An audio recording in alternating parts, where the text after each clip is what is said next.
ایران مج آلمانه پرسکی بپرسن پرسامه چیه؟ هر یک به پندک آلمانی جوره بیجم بس بریم دست بی بکن از جوره پندک کردی بیجم عقلی سبت باره گران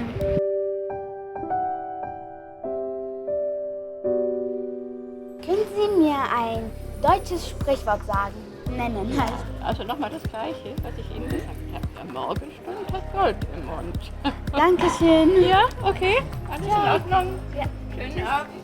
Können Sie mir ein deutsches Sprichwort nennen?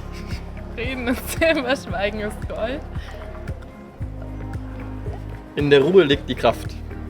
Vielleicht noch Sie? Wie man in den Wald hineinruft, so schallt es auch wieder raus.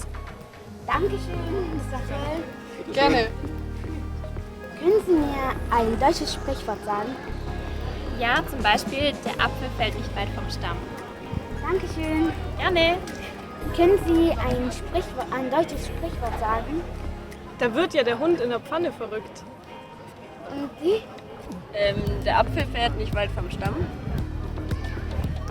Der Spatz in der Hand ist besser als die Taube auf dem Dach. Dankeschön.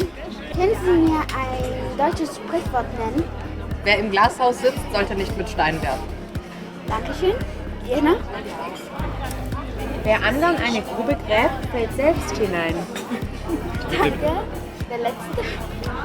Wer einmal lügt, dem glaubt man nicht, auch wenn er dann die Wahrheit spricht.